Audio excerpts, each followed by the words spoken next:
Why would a mansion pay double wages, ban mirrors, forbid midnight knocks, and still scare every maid away? What did she discover in those locked halls that changed fear into curiosity? And once you know the truth, do you run, or does it claim you? Before we dive into the story, tell us in the comments. Would you take a job that paid double, but had rules you couldn't explain? Rate this story at the end. Don't forget to subscribe and like and tell us where you're watching from in the comments. Let's begin. Enjoy the story. The seventh maid in 14 days was running. Not walking quickly. Not making excuses. Running. Her heels clattered down the curved stone driveway of Stroud House, rain-soaked and gasping. Like something was chasing her. Nothing was.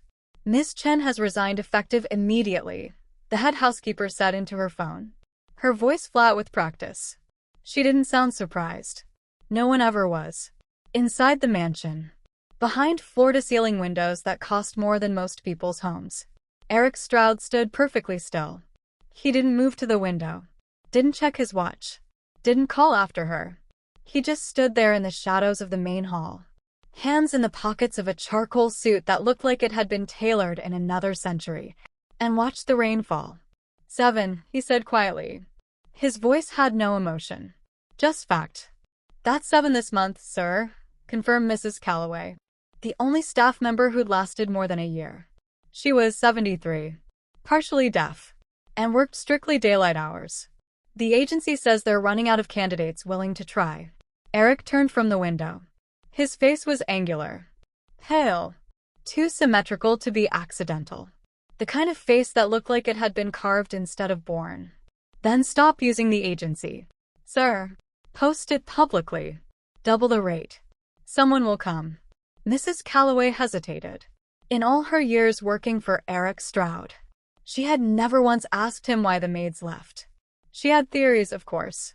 Everyone did. The mansion was too quiet. The rules too strange. The employer too unsettling.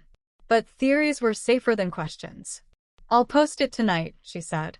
Eric nodded once. Then he walked toward the east wing, the part of the house no one was allowed to enter, and disappeared into the dark. Outside, 3 floors below, standing under the overhang of the staff entrance, 2 housekeepers whispered. She lasted 6 hours, said the younger one, eyes wide. Longer than Monday's girl, the other replied. What do you think she saw? The older woman shook her head. Doesn't matter. No one less. Not here. Not with him. She glanced up at the mansion, its modern edges cutting through the storm like broken glass. This house doesn't want us here. 72 hours later, Alyssa Fowler stood in front of Stroud House for the first time, rain hammering her cheap umbrella, and thought, this looks like the kind of place where rich people go to disappear. Tall evergreens surrounded the estate. Fog rolled in from Puget Sound like something alive. The mansion itself was all sharp lines and dark stone, windows glowing faintly from within, like eyes barely open. Her phone buzzed. Unknown number. Interview at 6 p.m. Use side entrance. Do not be late. Alyssa checked her watch. 5:58 p.m. She took a breath, adjusted the strap of her worn duffel bag, and knocked. The door opened immediately. Too immediately. As if someone had been waiting on the other side. Mrs. Calloway stood there, expression unreadable, holding a clipboard like a shield. Miss Fowler. Yes. You're on time. It sounded like an accusation. Alyssa stepped inside. The air changed instantly. It wasn't cold. It wasn't warm. It was still. Like the house was holding its breath. This way. They walked through hallways lined with art that looked older than the country. Past rooms with no mirrors. Under lights that never seemed bright enough. Alyssa noticed everything. The way the floors were spotless but smelled like lavender and something metallic. The way every door was closed. The way there were cameras everywhere. Except above the staircase leading to the upper floor. You'll meet Mr. Stroud briefly, Mrs. Calloway said without turning around. He prefers evening interviews. Does he work nights? Mrs. Calloway paused. Just for a second. Mr. Stroud works when he works. They stopped in front of a large study. Dark wood. Leather furniture. Shelves filled with books and languages Alyssa didn't recognize. And standing near the window, back to the door, was a man who didn't turn around. "Miss Fowler is here, sir." "Thank you, Mrs. Calloway." His voice was low, controlled, English, but with something underneath it. Something older. Mrs. Calloway left. The door clicked shut. Alyssa stood there, waiting. The man still didn't turn. "You've read the job description," he said. "Yes." "And the terms?" "Yes." "Then you know the rules are not negotiable." Alyssa swallowed. "I understand." Finally, he turned, and Alyssa forgot how to breathe. He was young, or he looked young. Maybe early 30s. Dark hair, sharp jaw, pale skin that looked like it had never seen sun. But it was his eyes that stopped her. Gray-blue, piercing, ancient. Like he was looking through her. "You're different from the others," Eric said quietly. It wasn't a compliment. It was an observation. "I need the job," Alyssa said. They all needed the job. "I won't run." Eric's expression didn't change, but something flickered behind his eyes.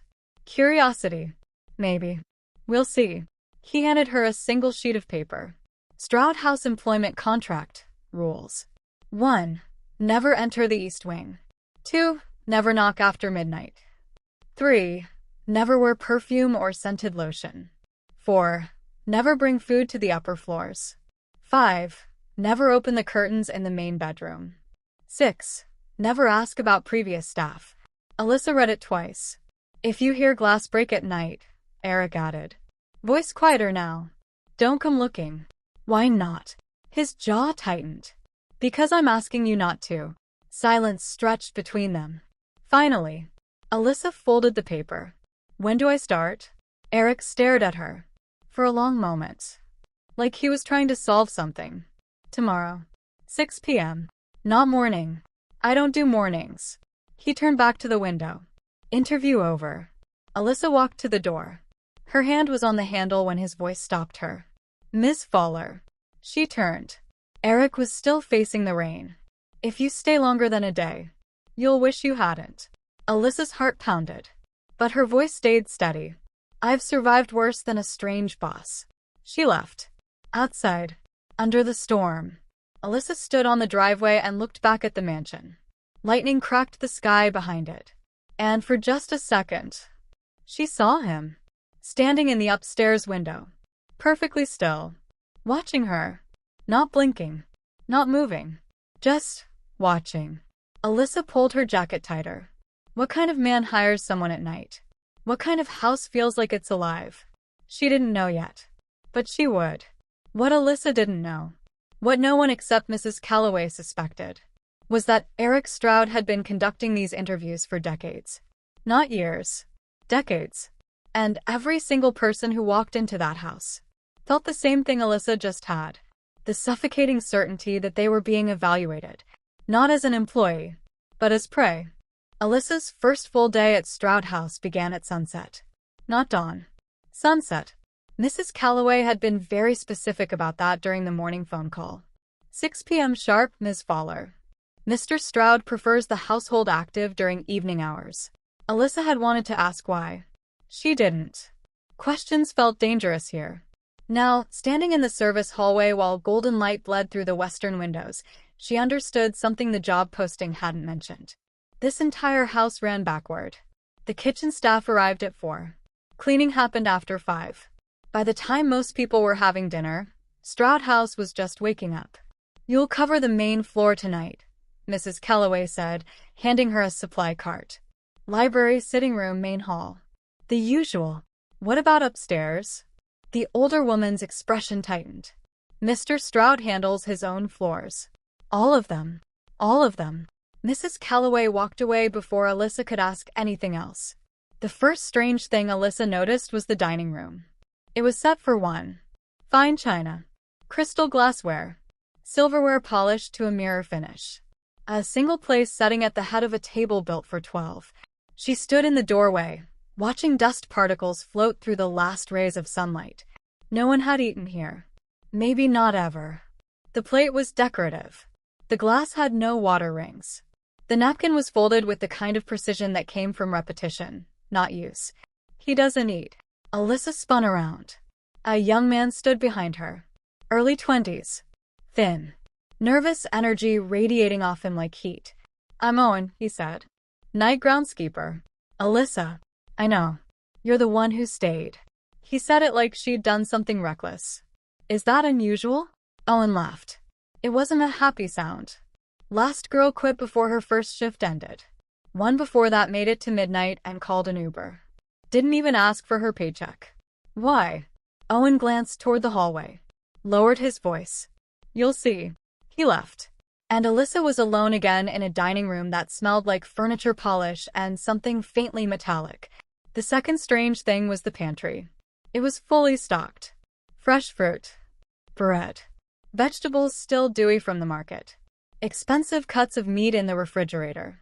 Gourmet pasta. Imported olive oil. Spices Alyssa had only seen in cooking shows. But nothing looked touched. The apples were still in their decorative pyramid. The bread hadn't been sliced. The meat sat in its butcher paper, pristine. She opened a cupboard. Canned goods lined up like soldiers. Expiration dates from 2 years ago. No one eats here, she thought. No one has ever eaten here. Her stomach twisted. By 8 p.m. the sun was gone. The mansion transformed. Lights came on automatically, but they were too dim. Too amber. The kind of lighting that made everything look softer. Older. Alyssa moved through the sitting room with her duster, falling into the rhythm her mother had taught her. Work the edges first. Don't rush. Notice everything. That's when she heard the voices. 2 staff members in the hall. She wasn't trying to eavesdrop. But their whispers carried. He's been here 50 years, my aunt said. Looked exactly the same. That's impossible. I'm telling you what she told me. Same face. Same age. Same everything. A pause. He doesn't keep maids. He keeps time. Alyssa's hand stilled on the bookshelf. What the hell did that mean? At 9 p.m., Mrs. Calloway found her. Mr. Stroud needs the library inventory updated. Can you handle detailed work? Yes. Good. Third door on the left. Don't remove anything from the cases without gloves. The library was nothing like Alyssa expected. It was massive. 2 stories of floor-to-ceiling shelves, connected by a wrought iron spiral staircase that looked like it belonged in a European castle. But it wasn't the size that stopped her. It was the smell. Old paper. Leather. Rain somehow, even though all the windows were closed. And something else. Something she couldn't name. The inventory list was on the main desk. Handwritten. Meticulous. She started with the lower shelves. First editions. Rare printings. Books in languages she didn't recognize. And then she found the journals. They were behind glass in a locked case that had been left open. Leather-bound. Spine labels handwritten in fading ink. She pulled one carefully. The first page was dated 1823. Her breath caught. This wasn't a replica. The ink had bled slightly. The paper was brittle at the edges. She opened another. 1776. Another. 1654. These weren't collectibles. They were organized like research.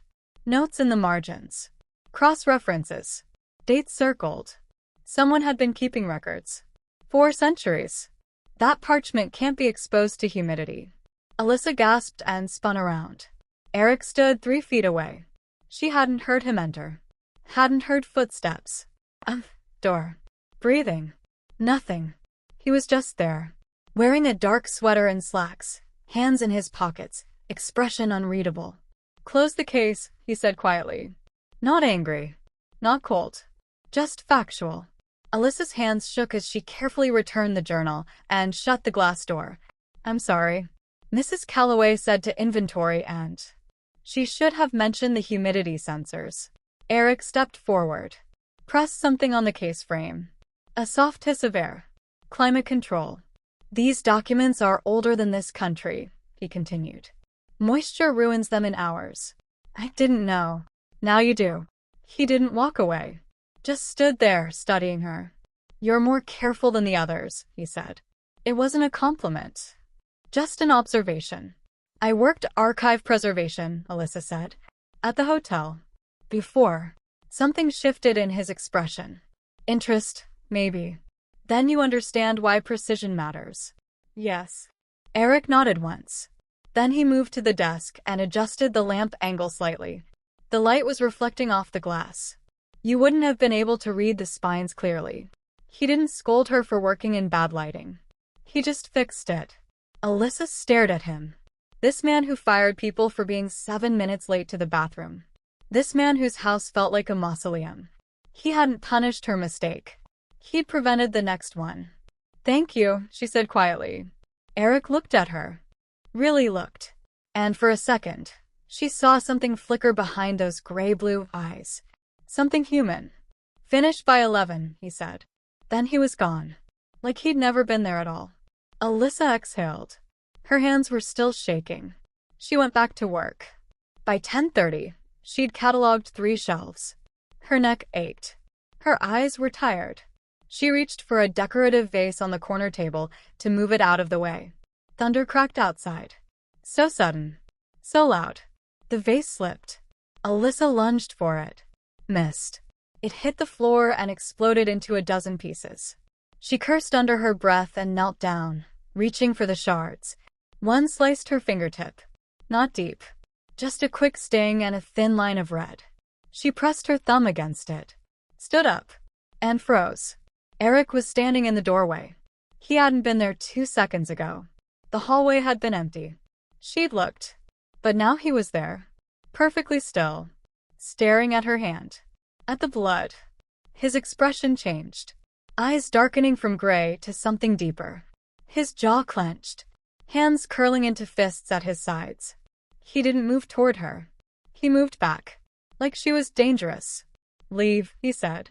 His voice was rough. Strained. I'm sorry, I'll clean. Leave. Now.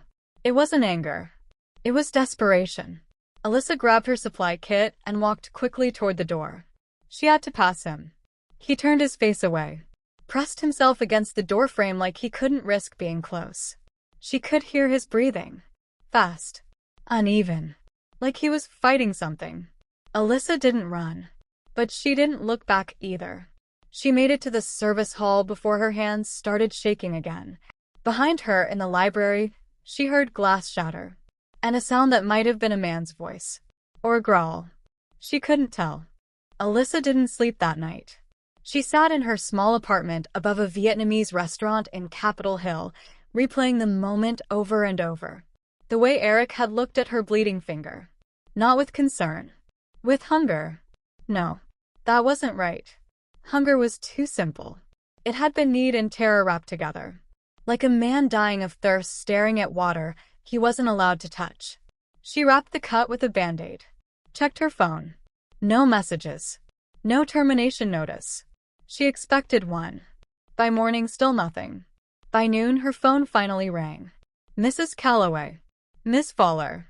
Your shift tonight begins at 7 instead of 6. Mr. Stroud has requested you avoid the library wing. Is he? 7 p.m. Don't be late. Click. Alyssa stared at the phone. She should quit. Any rational person would. But rationality had stopped paying her mother's medical bills 3 years ago. Rationality didn't cover rent. She went back that night. The mansion felt different. Emptier somehow. Even though the usual staff moved through their routines, no one spoke to her. They looked past her. Through her. Like she was already gone. Owen was in the kitchen when she arrived. He glanced up from his coffee. You came back. I work here. For now. He said it without malice. Just fact. What happened in the library? Alyssa asked. Owen's expression closed. Not my business. Not yours either. He left his mug in the sink and walked out. Alyssa spent the first 2 hours cleaning rooms Eric would never enter. Guest suites with sheets that had never been slept on. Bathrooms with soap that had never been unwrapped. A house designed for people who didn't exist. By 9 p.m., she'd finished the main corridor. Her car was missing something. The first aid kit she always kept in the bottom basket. Gone. She checked twice. Definitely gone. Then she saw it. On the corner of her cart, placed carefully on top of a folded towel. A professional antiseptic kit. Medical grade. Sterile packaging. The kind hospitals use. No note. No explanation. Just care. Alyssa picked it up slowly. Her throat tightened. He hadn't fired her. Hadn't yelled. Hadn't blamed. He'd made sure she could treat the wound properly. She pressed her thumb against the band-aid on her finger. It didn't hurt anymore. But something else did. The next night, Eric didn't appear at all. Alyssa worked her entire shift without seeing him once. No footsteps on the stairs. No shadow in the hallway. No correction about humidity or light angles. Nothing. Mrs. Calloway supervised from a distance, lips pressed into a thin line. "He's managing other affairs," she said when Alyssa asked. It was a lie. Everyone knew it. The night after that, same thing. Silence. Absence. Alyssa started noticing patterns. The cameras. They were everywhere except near Eric's private floor. But they covered every hallway she walked through, every room she cleaned. And sometimes, late at night, she'd catch the faint mechanical whir of one adjusting, following her movement. Not recording. Watching. On the third night, Alyssa finished early. She wasn't supposed to be in the security room. But the door had been left cracked, and she'd heard a noise. Just checking, she told herself. Making sure everything's fine. The monitors inside showed 12 different camera feeds. Front gate, driveway, kitchen, main hall, and one feed showing the second-floor corridor. The same hallway she'd walked down 20 minutes ago. The timestamp read 9:47 p.m. Current time 10:12 p.m. Someone had rewound it. On screen, Alyssa watched herself push her cleaning cart past a decorative table. The angle shifted slightly. The camera had moved. Tracking her. She leaned closer. In the monitor's reflection, she could see the edge of another screen. Live feed. Same hallway. Empty now. But in the corner of the frame, barely visible in the shadows near the staircase, stood a figure. Eric. Completely still. Facing the place where she'd been. Alyssa held her breath. On the live feed, he didn't move. Didn't shift weight. Didn't blink. Just stood there. Watching nothing. Or remembering everything. Her pulse hammered. How long had he been standing there? She checked the timestamp. 18 minutes. 18 minutes in the same position. Alyssa backed away from the monitors. Her hip knocked into a chair. On screen, Eric's head turned. Not toward the hallway. Toward the camera. Directly at it. Like he'd heard her. From 3 floors away. Through concrete and steel. Impossible. Alyssa left the security room and didn't look back. She found Mrs. Calloway in the linen closet. "I need to ask you something." The older woman's hand stilled on a fitted sheet. "That's not wise. Why does he avoid me?" "Miss Fowler. I didn't imagine what happened in the library. He looked at me like I was dangerous." Mrs. Calloway folded the sheet with sharp, precise movements. "You are dangerous." Alyssa blinked. "What?" "Not to him. For him." The older woman's voice was barely a whisper. "And if you had any sense, you'd take your paycheck and leave before he decides you're worth the risk." "Risk of what?" Mrs. Calloway met her eyes. For the first time, Alyssa saw something other than professional distance. She saw fear. Of wanting something he can't have. Before Alyssa could respond, Mrs. Calloway walked away. The rest of the shift passed in silence. By 11 p.m., Alyssa was exhausted. Not from the work. From the weight of being seen and unseen at the same time. She locked up her cart. Headed for the staff exit. And stopped. At the end of the main hallway, standing beneath the only light that wasn't dimmed, was Eric. He wasn't hiding. Wasn't watching from the shadows. Just standing there. Waiting. Their eyes met. Alyssa's breath caught. He looked wrecked. Like he hadn't slept in days. Like the effort of staying away had cost him something vital. She should leave. Walk past him. Pretend she hadn't seen the monitors or the antiseptic kit or the way he'd looked at her blood like it was salvation and damnation. Instead, she spoke. "I'm safe," she said quietly. Eric's jaw tightened. "Are you?" Her voice didn't shake. "Are you?" The question hung in the air between them. For a long moment, Eric said nothing. Then, so quietly she almost didn't hear it. "No." He turned and disappeared up the stairs. And Alyssa stood alone in the hallway, heart pounding, finally understanding. Whatever haunted this house wasn't the mansion. It was him. And he was trying desperately not to let it touch her. The storm warning came at 4 p.m. By 6, the wind was already howling through the evergreens. By 7, when Alyssa arrived for her shift, the power had flickered twice. Mrs. Calloway looked worried. That alone was unsettling. The woman never looked worried. "Storm's supposed to be bad," she said. "Finish the main floor and go home early if you need to." "What about the upper levels?" "Mr. Stroud handles those himself." Always the same answer. Alyssa was starting to think the upper floors didn't even exist. Just convenient excuses to keep her contained. She was dusting the hallway near the East Wing entrance when the lights died completely. Darkness swallowed everything. Then emergency lighting kicked in. Red. Dim, eerie. And somewhere in the house, she heard it. A mechanical click. Electronic locks defaulting. Her mother's hospital had done the same thing during power failures. Secure doors opening for safety. Then the crash. Loud. Sharp. Glass shattering. Coming from beyond the East Wing door. Alyssa grabbed her flashlight. Every rational thought screamed to walk away. But what if someone was hurt? What if Eric was hurt? She pushed the door open. "Hello? Is anyone hurt?" Silence. The hallway beyond was nothing like the rest of the mansion. No art. No warmth. Just white walls and industrial tile. Clinical. Cold. Wrong. Her flashlight beam caught broken glass on the floor ahead. Laboratory glass. Thick. Professional. She moved forward carefully. Mr. Stroud. The door to her left stood open. And what she saw inside stopped her breath. A lab. Not a hobby setup. A real medical research laboratory. Stainless steel tables. Centrifuges. Equipment that belonged in hospitals. Papers scattered across the nearest workstation. Research notes in handwriting she recognized. Eric's. Alyssa stepped inside slowly. The room was freezing. Climate controlled. Her breath fogged the air. Research files covered one wall. She moved closer, reading titles. Blood dependency cycles in non-human physiology. Ethical frameworks for addiction management. Synthetic nutrition, trials 1 to 47. What was this? Her flashlight swept across the room. Landed on a refrigeration unit. Locked glass cases filled with files. She approached carefully. The labels were color-coded. Red section. Hundreds of vials marked trial failures. Each tagged with dates, chemical formulas, detailed failure notes.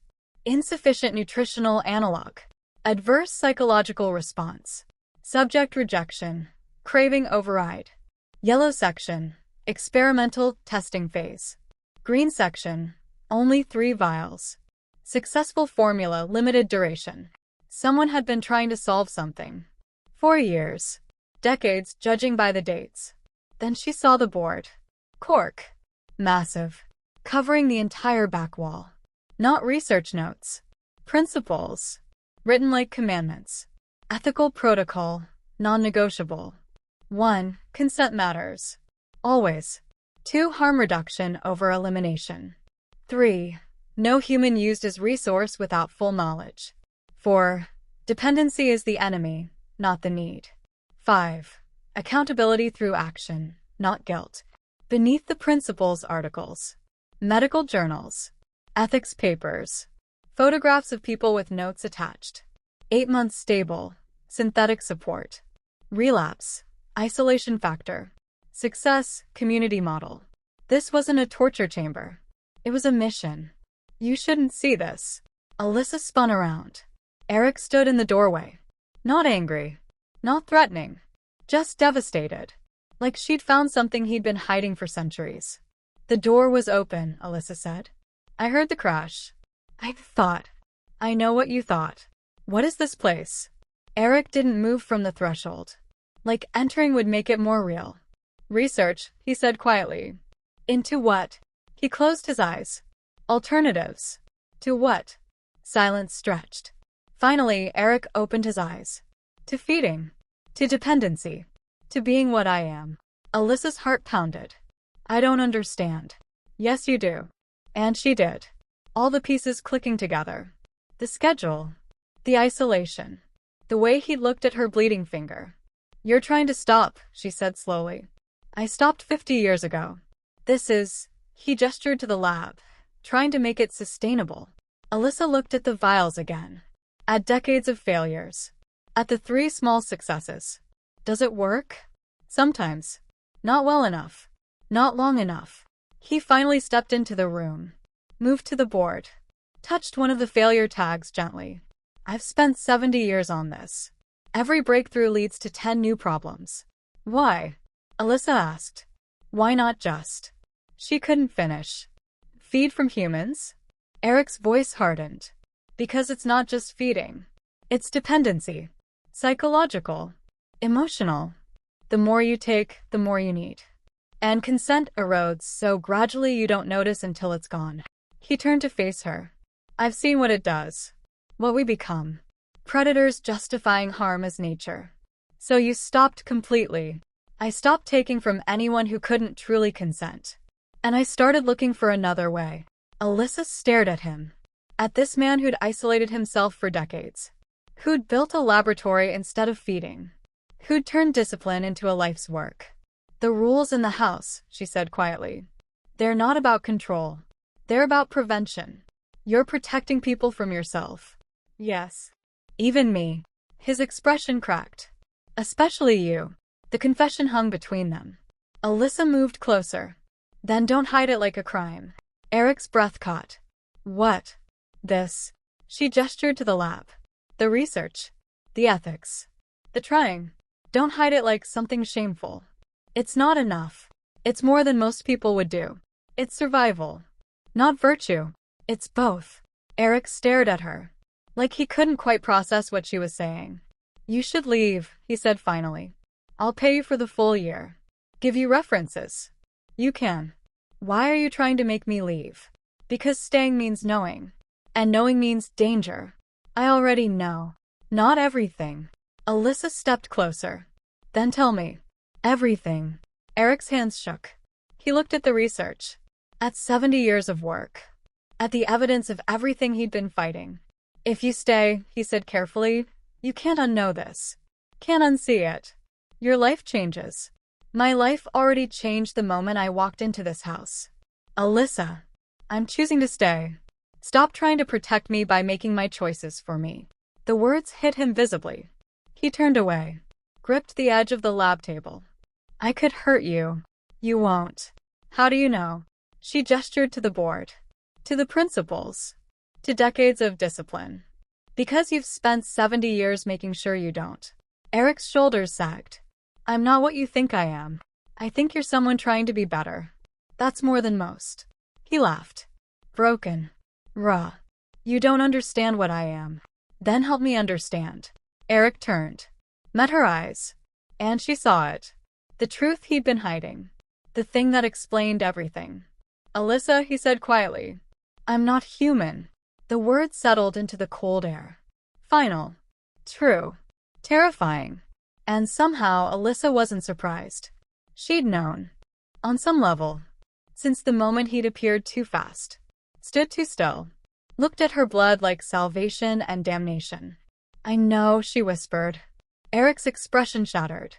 "And you're still here." "I'm still here." "Why?" Alyssa looked at the lab. At the evidence of his fight. "Because monsters don't build laboratories. They don't spend decades researching ethics. They don't create harm reduction protocols." She met his eyes. "People do. And you're the most human person I've met in years." Eric closed his eyes. And for the first time since she'd known him, he looked at peace. "I don't know what happens next," he said. "Neither do I." "That doesn't scare you?" "Not as much as walking away does." The lights flickered. Once. Twice. Then blazed back to full power. The mansion hummed back to life. But nothing was the same. And Alyssa wouldn't have it any other way. Alyssa came back the next night with questions. Not accusations. Questions. She found Eric in the library, staring at rain streaking the windows. "How do you stay in control?" she asked without preamble. He didn't turn around. "Discipline. Systems. Isolation. That's not living. It's surviving." Alyssa set her bag down. Teach me. Help me understand. Eric finally faced her. He looked exhausted in a way that had nothing to do with sleep. The hunger isn't just physical, he said quietly. It's psychological. Like addiction. The more you feed, the more you need. Not just blood. The act itself. The connection. The dependency. So you stopped completely. 50 years ago. That must have been hell. It was necessary. Alyssa stepped closer. What happens if you lose control? I hurt someone. Have you? Since you stopped. No. But I've come close. His eyes found hers. With you. The confession hung between them. I isolate because it's the only way I've stayed good, Eric continued. Remove temptation and I can't fail. Or heal. Healing isn't the goal. Maybe it should be. Before he could respond, his expression changed. Shifted. His hand gripped the windowsill. You need to leave, he said through gritted teeth. What's wrong? Hunger crash. I waited too long. But Alyssa had seen this before. Her mother's pain episodes. The way panic made everything worse. Look at me, she said firmly. Alyssa. Breathe with me. In through your nose. She demonstrated. Eric's eyes were darker now. Almost black. But he followed her lead. Inhale. Exhale. She took his hand. You're okay. You're in control. I'm not. You are? You haven't hurt me. You're choosing not to. His breathing steadied slowly. The darkness receded. He stared at their joined hands like he couldn't believe they were real. How did you? Grounding techniques. My mother taught me. You shouldn't have to manage me like this. I'm not managing you. I'm helping you. Eric's expression broke. He lifted his hand slowly. Cupped her face. If I touch you, he whispered, will you regret it? Alyssa's heart hammered. No. Are you sure? Yes. He leaned in, giving her time. Space. Choice. Their lips met. Gentle at first. Controlled. But underneath she felt the tremor. The enormous restraint it took for him to be this careful. His other hand cradled her face. The kiss deepened. Still controlled. Still safe. But raw. Like he was kissing someone he'd lost. Someone he never thought he'd find again. When they broke apart, Eric was shaking. I don't know what I'm doing, he whispered. Neither do I. This is dangerous. I know. He kissed her forehead. Soft. Reverent. You should finish your shift. Alyssa nodded. But neither moved. Finally, she stepped back. Are you okay? I will be. I always am. She left him standing in the library, looking simultaneously ancient and achingly human. By 11 p.m., the house was silent.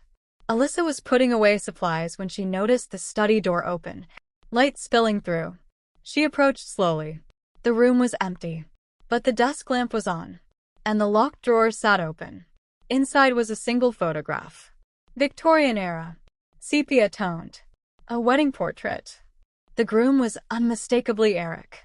Same face. Same eyes. Unchanged. And beside him, in an elaborate white gown, a bride. Young. Beautiful. Smiling. Alyssa picked up the photograph with trembling hands.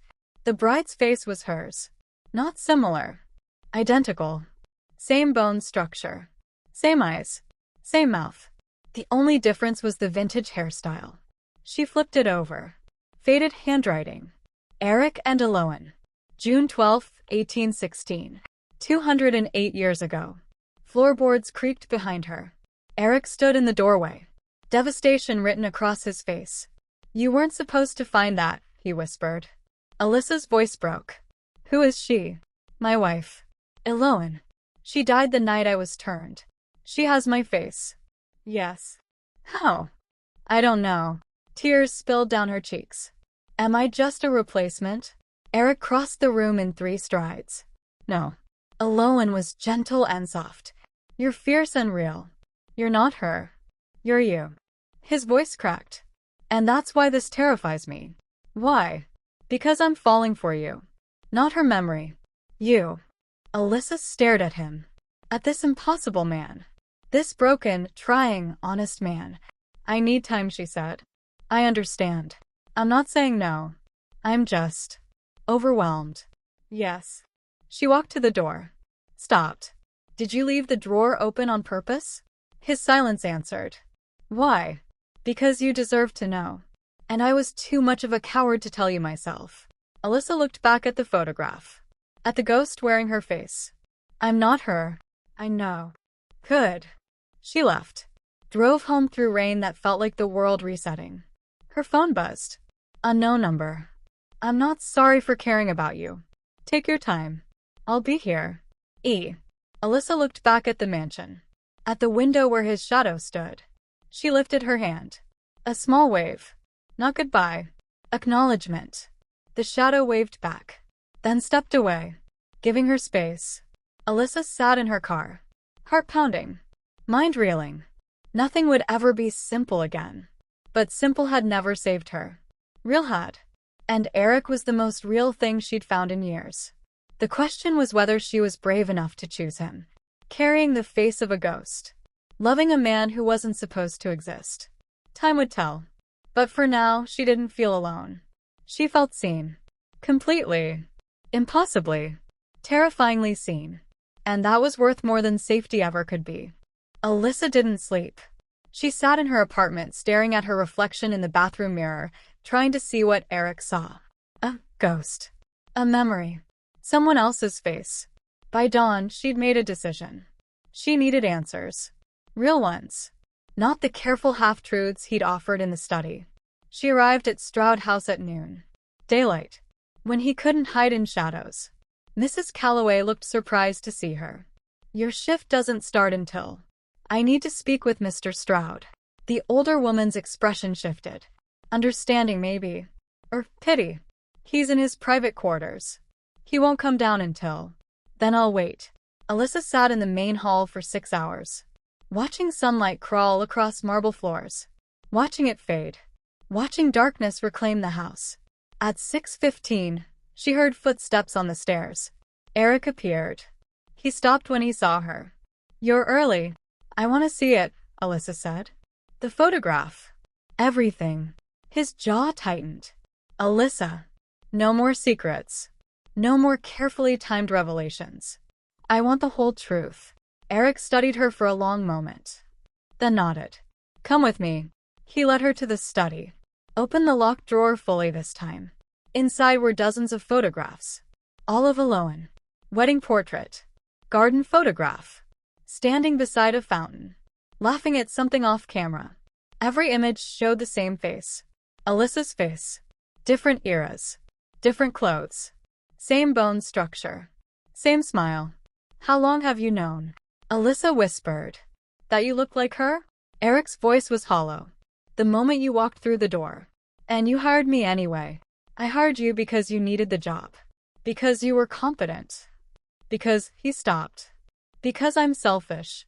Alyssa picked up the garden photograph. Aloan wore a summer dress, flowers in her hair, joy radiating from every line of her body. Tell me about her. Eric sat heavily in the desk chair. She was kind, gentle, loved poetry and gardening. We were married 3 months before. His voice broke. Before what? Before I was turned. There was an attack.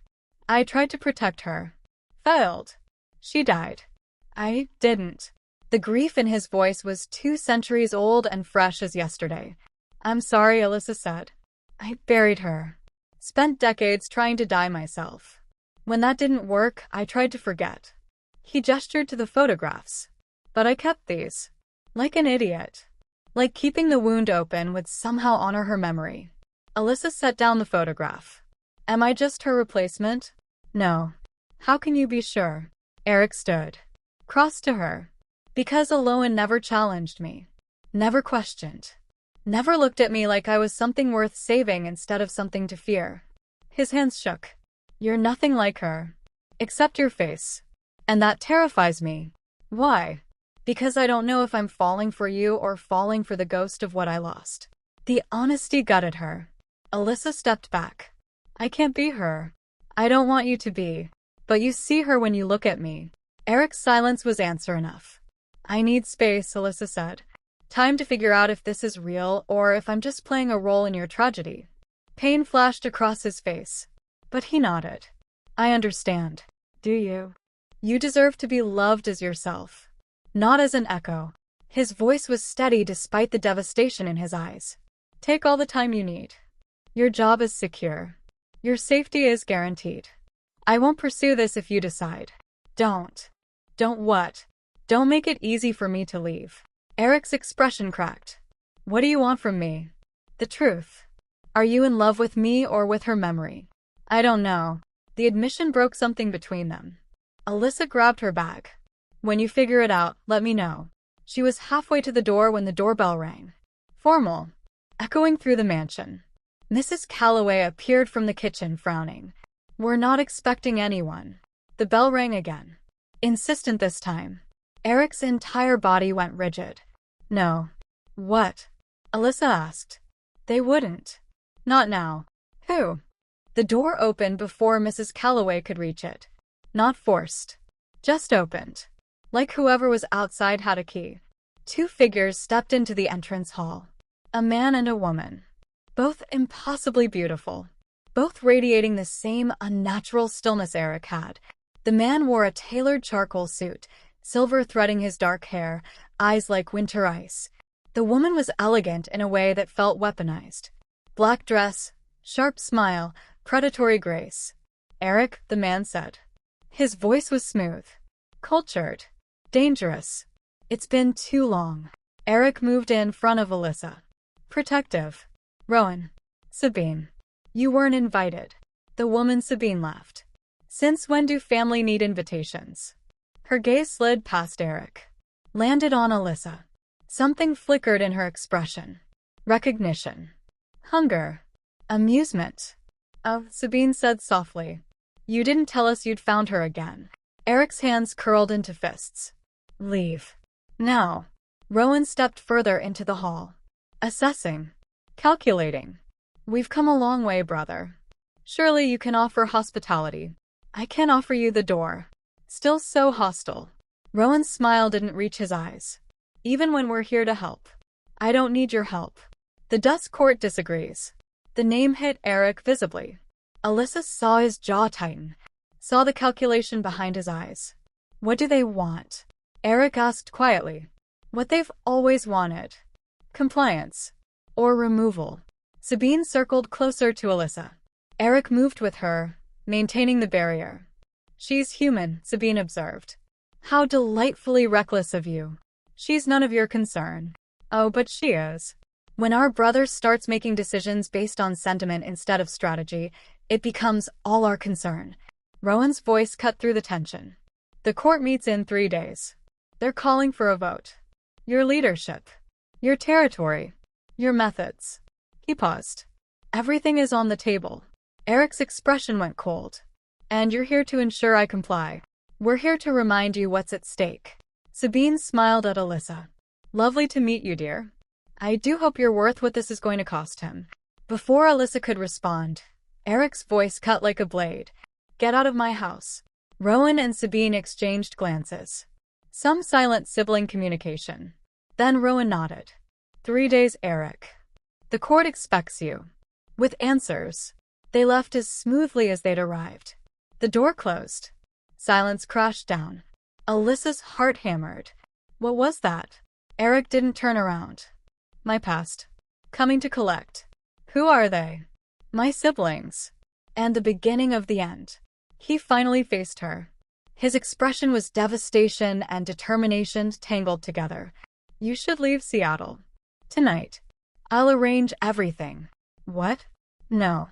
Alyssa, you don't understand what just happened. Then explain it. They're going to use you against me.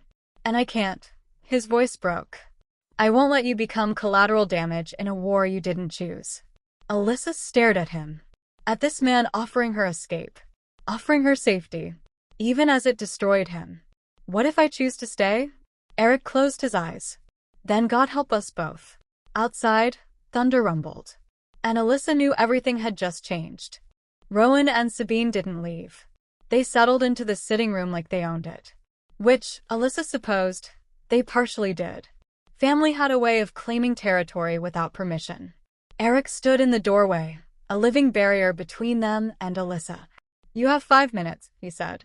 Rowan poured himself brandy from the crystal decanter, moved with the unhurried grace of someone who'd never been told no. "Still so hostile, brother. We're here out of concern." "Concern?" Eric's voice was flat. "Is that what we're calling interference now?" Sabine draped herself across the velvet settee, every movement calculated. "Theatrical. You've been isolating for 50 years. We barely recognized you at the last gathering." Her eyes slid to Alyssa. "And now we see why. You found a pet." "Careful," Eric warned. "Oh, relax. I'm sure she's lovely." Sabine's smile was all teeth. For a human. Alyssa felt the insult like a slap. But she'd dealt with worse at the hotel. Entitled people who thought money made them gods. "I have a name," Alyssa said evenly. Sabine's eyebrows rose. "It speaks." "She's not part of this conversation," Eric said. "On the contrary," Rowan set down his glass. "She's the entire reason for this conversation." He turned to Alyssa, studied her with the detachment of someone examining livestock. "You look familiar. Have we met?" "No." "Curious. You have one of those faces, I suppose." Eric's jaw tightened. Rowan noticed. Of course he noticed. "The Dusk Court is concerned," Rowan continued. "About your leadership. Your methods. Your isolation. My territory is stable. Crime is down. Feeding incidents are non-existent. Because you've neutered yourself." Sabine stood, circling the room. "You've turned Seattle into a monastery. Rules and restrictions and ethical guidelines. It's embarrassing. It's responsible. It's weak." The word hung in the air like a verdict. Rowan picked up the thread smoothly.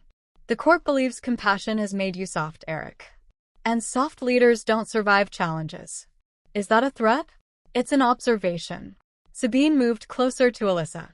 Eric shifted, maintaining the barrier. "She makes you vulnerable," Sabine said. "Human attachments always do. They age. They die. They become leverage. Alyssa is none of your concern. She is when your enemies start noticing." Rowan's voice carried steel beneath the silk. "The Dusk Court is already asking questions. Why does Eric Stroud keep a human maid? Why does he watch her on security feeds? Why does he change his entire schedule around her presence?" Alyssa's stomach dropped. They'd been watching. For how long? Eric's hands curled into fists. "What do you want?" "For you to remember who you are," Sabine said. "A Stroud. A leader. Not some lovesick fool repeating history." The reference to Aloan was deliberate. Cruel. Eric's expression went arctic. "Get to the point." Rowan approached Alyssa directly. Eric moved with him, but Rowan simply smiled. "Ms. Fowler, is it?" Alyssa lifted her chin. "Yes. My brother is in a precarious position. The Dusk Court meets in 3 days to vote on his continued authority over this territory." Rowan pulled an envelope from his jacket. "I'm prepared to offer you $2 million. Cash. Relocated housing. New identity if necessary. All you have to do is leave Seattle tonight." The number was staggering. Life-changing. Alyssa stared at the envelope. "You're trying to buy me. I'm trying to save my brother from himself. By removing his choices. By removing his distractions." Sabine laughed. "Oh, she's clever. I see the appeal, Eric. She has spirit." "Alyssa." Rowan's voice softened, almost paternal. "Humans don't last near our kind. Even the careful ones. Even the ones we care about. You'll age. He won't. You'll die. He won't. And when you're gone, he'll have wasted decades on something that was always temporary." "That's his decision," Alyssa said. "It's a decision that will cost him everything. Then it's still his to make." Rowan's expression hardened. "You're being foolish." "I'm being honest." Sabine moved faster than Alyssa could track.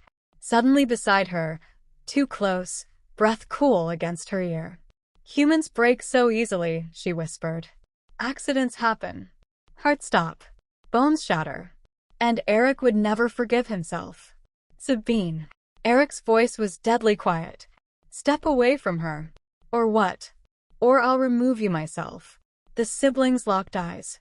Some silent battle of wills. Finally, Sabine stepped back. Smiling. Such protectiveness.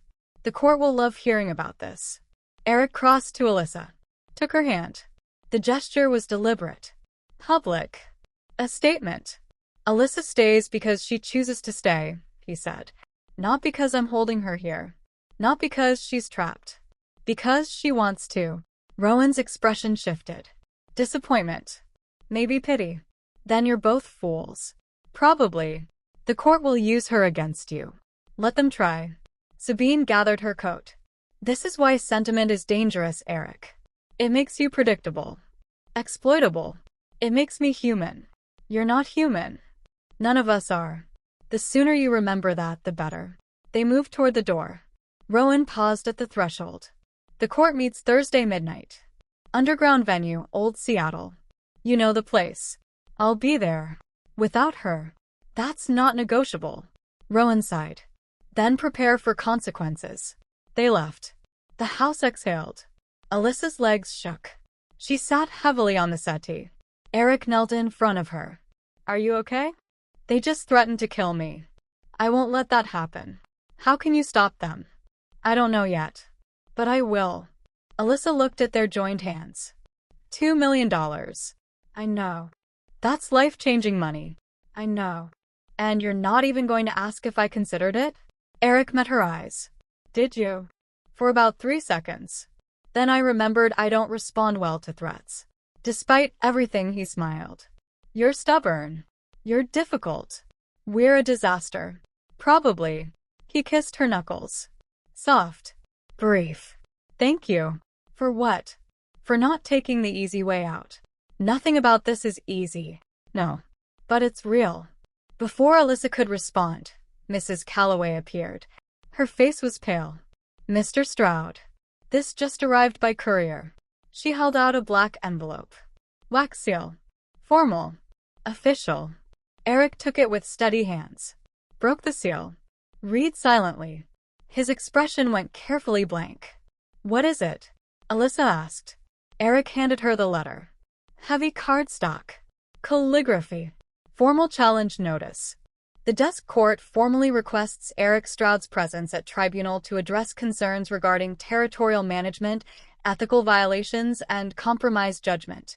Failure to appear will result in immediate forfeiture of authority and protection rights. Dated 3 days from now. Signed by someone named Matthias Crane. This is bad, Alyssa said. Yes. What happens if you lose? Eric stood. Walked to the window. They install new leadership. Someone who follows the old ways. Feeding rights. Human exploitation. Everything I've spent decades preventing. And you? He didn't answer immediately. Eric. What happens to you? His voice was quiet. Removal. Exile if I'm lucky. Execution if I'm not. Alyssa's blood turned cold. We have to fight this. There's no we in this, Alyssa. This is my battle. Like hell it is. He turned. They'll use you against me. Then we don't give them the chance. How? Alyssa stood. Crossed to him. By showing them you're not weak. You're disciplined. That caring about someone doesn't make you compromised. It makes you stronger. That's not how they see it. Then change how they see it. Eric stared at her. You're asking me to bring you into a room full of vampires who want me dead. I'm asking you to let me stand beside you. That's insane. Probably. But isolation hasn't saved you. Maybe connection will. He cupped her face. I could lose everything. You already are. At least this way you're not alone. Eric closed his eyes. When he opened them, they were filled with fear and hope and desperate love. 3 days, he whispered. 3 days. Outside, thunder rolled. And the countdown began. The underground venue was older than Seattle itself. Stone archways that predated the city's rebuild after the Great Fire. Candlelight casting shadows that moved like living things. The sound of rain filtering through ventilation grates above. Alyssa descended the narrow staircase behind Eric, each step taking her deeper into a world she didn't belong to. Couldn't belong to. But chose anyway. Stay close, Eric murmured. Don't speak unless spoken to. Don't make eye contact. You're scaring me. Good. You should be scared. The main chamber opened before them. Circular. Ancient. Oppressive. Figures lined the perimeter. 30, maybe 40 of them. All beautiful. All still. All wrong in the same way Eric was wrong. Too perfect. Too cold. Too eternal. At the center sat 3 thrones. Ornate. Medieval. Ridiculous and terrifying at once. The middle throne held a man who radiated authority like other people radiated heat. Silver hair. Sharp features. Eyes like cut glass. Matthias Crane. Leader of the Dusk Court. Rowan and Sabine stood to his right. Watching. Waiting. Matthias stood as Eric entered. Eric Stroud. Thank you for accepting our invitation. It wasn't an invitation. No. It was a summons. Matthias's smile was thin. And you brought a guest. His gaze landed on Alyssa. She felt it like a physical weight. My associate, Eric said carefully. You're human. My choice. Murmurs rippled through the assembled court. Matthias descended from the dais. Circled them slowly. We've called this tribunal because concerns have been raised about your leadership, Eric. Your methods. Your dedication to our kind. My territory is stable. Productive. Safe. Safe for whom? Sabine's voice cut across the chamber. Certainly not for us. You've stripped away our natural rights. Our freedoms.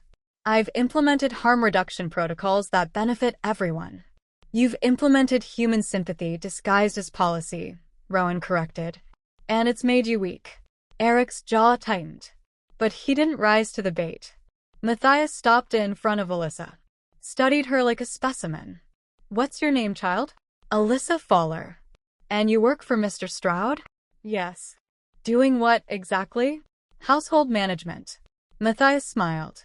How domestic. He turned back to Eric. The court believes you've become compromised. That human attachment has clouded your judgment. Made you forget what you are. I know exactly what I am. Do you? Matthias gestured. 2 figures emerged from the shadows, dragging a third between them. A young man. Early 20s.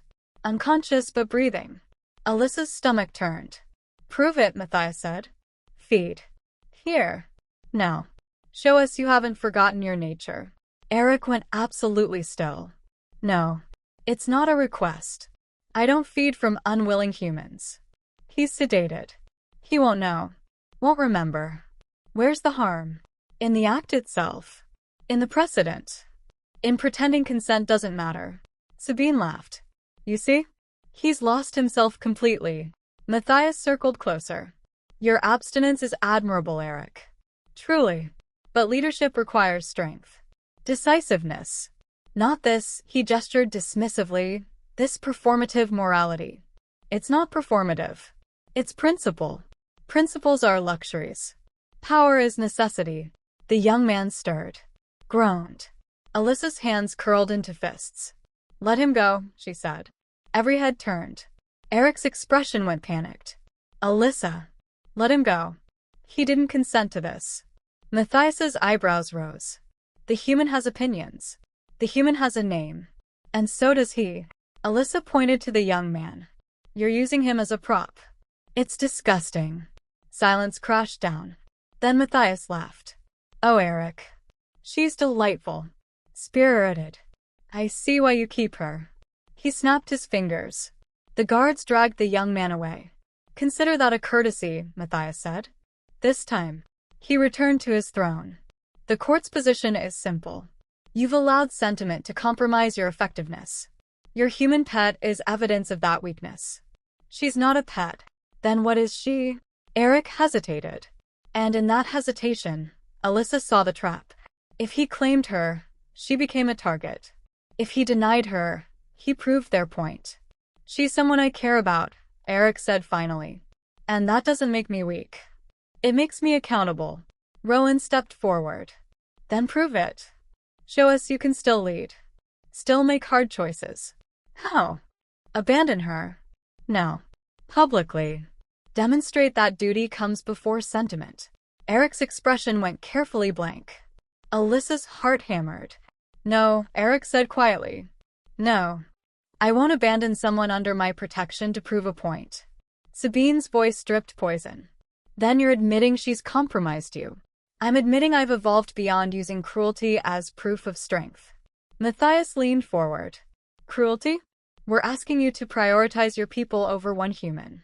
That's not cruelty. That's leadership. Leadership is protecting those who can't protect themselves. Including her. The court erupted. Voices overlapping. Accusations flying. Matthias raised a hand. Silence fell instantly. You're outnumbered, Eric. Outmaneuvered. And outlasted. The old ways have survived millennia. Your experiment has lasted barely 50 years. And in that time, Seattle has become the safest territory in the Northwest. Crime is down. Exposure incidents are 0. Human cooperation is irrelevant. Matthias stood. Because your methods require something our kind cannot sustain, constant self-denial, permanent restraint. That's not strength. It's imprisonment. It's discipline. It's weakness disguised as virtue. Eric took a step forward. Then test me. Right now. Provoke me. Tempt me. Try to break my control. Matthias smiled. Gladly. He gestured. 3 figures approached, each holding a vial. Blood. Fresh, judging by the color. They opened them simultaneously. The scent hit the room. Alyssa saw Eric's reaction. The way his pupils dilated. His breathing stuttered. His hands trembled. But he didn't move. Didn't lunge. Didn't break. Matthias walked closer, holding a vial directly under Eric's nose. All you have to do is take it. No harm. No violation. Just feeding. Just nature. Eric's jaw clenched. Sweat beaded on his forehead. But he met Matthias's eyes. No. You're suffering. I can see it. Why torture yourself? Because the suffering is temporary. The harm would be permanent. To whom? The donor is compensated. Willing. To me. To my values. To everything I've built. Matthias held the vial closer. Eric's control wavered visibly. His hands shook harder. His breathing went ragged. Alyssa couldn't watch this. Couldn't watch him be tortured. She stepped forward. Took his hand. The touch grounded him. She felt the tremor run through him. Felt the enormous effort it took to stay still. You're okay, she whispered. Stay with me. Eric's eyes found hers. Locked on. His breathing steadied. Slowly. Painfully. But it steadied. Matthias stepped back. Studying them. Remarkable, he said quietly. She's your anchor. Yes. Which makes her your greatest weakness. Or my greatest strength. Matthias returned to his throne. The court has seen enough. Eric Stroud, you have proven discipline. But you have also proven dependence. On human connection. On sentiment. On values that make you fundamentally incompatible with our laws. Then change the laws. We don't change for one dissenter. Rowan's voice cut through. The court offers a compromise. Maintain your territory. Keep your methods. But remove the human variable. Alyssa's blood went cold. What does that mean? She asked. Sabine smiled. It means you leave Seattle. Tonight. Permanently. In exchange, Eric keeps his authority. And if I refuse? Matthias's expression was ice. Then she becomes the price. Surrender the human, Eric. Or surrender your position. You have until dawn to decide. The chamber emptied, leaving Eric and Alyssa standing alone in flickering candlelight. His hands still gripping hers. Her heart still racing. What do we do? Alyssa whispered. Eric's voice was hollow. I don't know. Outside, rain pounded harder. And the clock started ticking. They drove back to Stroud House in silence. Rain hammered the windshield. Eric's hands gripped the steering wheel like it was the only thing keeping him anchored. Alyssa stared out the window, watching Seattle blur past. Dawn was 4 hours away. 4 hours to make an impossible choice. When they arrived, Eric didn't go inside. He stood in the driveway, rain soaking through his shirt, staring at the mansion like he'd never seen it before. I can't do this, he said quietly. Can't do what? Choose between you and everything I've built. Alyssa stepped closer. Then don't. It's not that simple. It never is. He finally looked at her. Really looked. If you leave tonight, you'll be safe. Protected. Free. And you'll lose your territory. I'll survive. Will you? The question hit him visibly. I've survived worse. Surviving isn't living, Eric. You taught me that. He laughed bitterly. I'm a hypocrite then. You're human. Where it counts. Eric closed his eyes. Everyone keeps trying to protect me. Rowan. Sabine. Matthias. You. Alyssa's voice hardened. But none of you are asking what I want. Because what you want could get you killed. That's my risk to take. Not when I'm the danger. You're not the danger. Alyssa's voice cracked. They are. The court. The old ways. The people who think power means domination. Eric stared at her. You can't protect me by deciding for me, Alyssa continued. That's just control dressed up as care. The words landed like a physical blow. I'm trying to keep you safe. I know. But I'm asking you to trust me to make my own choices. Even if they're dangerous? Especially then. Eric's shoulders sagged. What do you want, Alyssa? I want to stay. I want to fight this. With you. They'll use you against me. Then we don't give them the chance. How?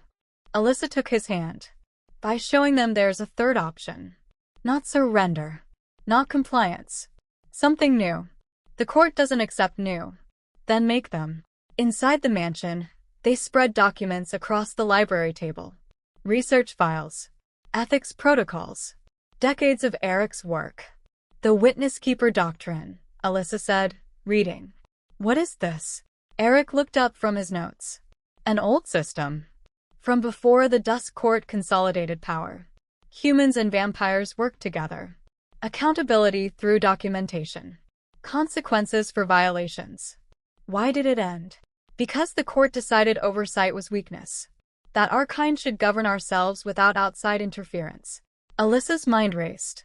Something her mother had said once. Years ago, when Alyssa was helping her organize old family papers. My grandmother kept journals, Alyssa said slowly. Detailed records. Dates.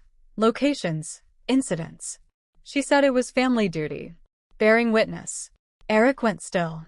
What was your grandmother's maiden name? Thorne. Why? The air left the room. Eric crossed to a shelf. Pulled down an ancient ledger. Flipped through pages. Stopped. Turned the book toward Alyssa. A family tree. Handwritten. Spanning centuries. And there, in careful script. Thorne family. Witness keepers. Seattle region. 1847 present. Alyssa's breath caught. My family. We're part of the original covenant, Eric finished. The humans who documented our kind. Who held us accountable. I didn't know. Most don't. The knowledge was deliberately erased when the court took over. Alyssa stared at the ledger. At generations of her family maintaining records. Bearing witness. That's why this feels familiar, she whispered. The discipline. The structure. The ethics. It's in your blood. Not destiny. Training. Yes. Alyssa looked up. Then we use it. We offer the court a binding covenant. Documentation. Accountability. Enforcement. The witness-keeper model updated for now. Eric's expression shifted. Hope. Dangerous. Fragile hope. They'll never accept it. They might. If we prove it works. How? You've been doing it for 50 years. Your territory is the evidence. Eric stared at the documents. At decades of careful record-keeping. It's a long shot. It's a chance. He met her eyes. If this fails, then we tried. Together. Eric pulled her close. Pressed his forehead to hers.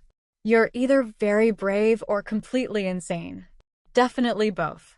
They worked through the night. Building the proposal. Documenting everything. Statistics. Protocols. Evidence. By the time dawn approached, they had something. Not perfect, but real. Eric called Matthias. I have a counteroffer, he said. There was a long pause. I'm listening. 2 hours later, they stood in the underground chamber again. The court assembled. Rowan and Sabine watching with barely concealed disdain. Matthias sat forward. You said you had a proposal. Eric stepped forward. Alyssa beside him.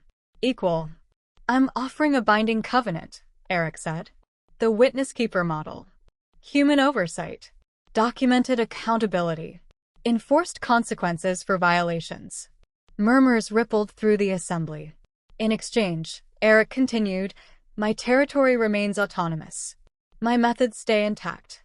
And the court gains proof that ethical governance works.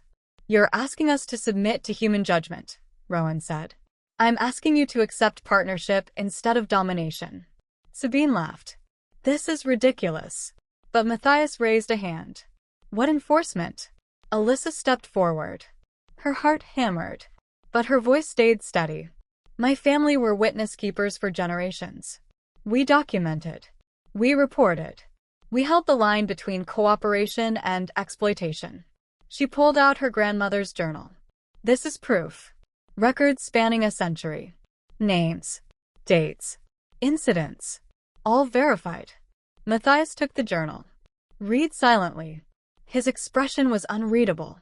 The thorn line, he said finally. I thought they'd died out. They didn't. I'm here. Matthias looked at Eric. You want to resurrect a system we spent centuries dismantling. I want to offer an alternative to the ultimatum you gave me. And if we refuse, then you lose the most stable territory in the Northwest. And prove that the old ways can adapt. Silence. Long. Heavy. Finally, Matthias stood. The court will vote. But understand this, Eric. If we accept your proposal and it fails, the consequences will be severe. I understand. And the human stays. As your witness keeper. Your accountability. Alyssa's breath caught. Eric's hand found hers. Yes. Matthias nodded. We'll deliver our decision by nightfall. They left the chamber. Emerged into morning light. Alyssa's legs shook. What did we just do? Changed everything. Or destroyed it. We'll find out soon. The call came at sunset. Matthias's voice was carefully neutral. The court has voted. By narrow margin, we accept your proposal. Provisionally. 1-year trial. If your model proves viable, we expand it. If it fails, you forfeit everything. Eric's grip on the phone tightened. Understood. Don't make us regret this, Stroud. Click. Eric set down the phone. Turned to Alyssa. For a long moment, neither spoke. Then he crossed the space between them. Cupped her face. If you choose me, you choose the shadows. The danger. The impossible. Alyssa's eyes filled. I choose you. Not the myth. Not the monster. You. I'm not human. I know. I can't give you normal. I don't want normal. Alyssa. She kissed him. Fierce. Certain. Final. Eric responded immediately, pulling her closer, deepening the kiss. Not gentle this time. Not careful. Raw. Real. The kiss of two people who'd fought for this moment. Who'd earned it. When they broke apart, both were shaking. Forever is a long time, Eric whispered. Then we build it. 1 day at a time. You'll age. I won't. We'll handle it when we get there. You deserve better than this.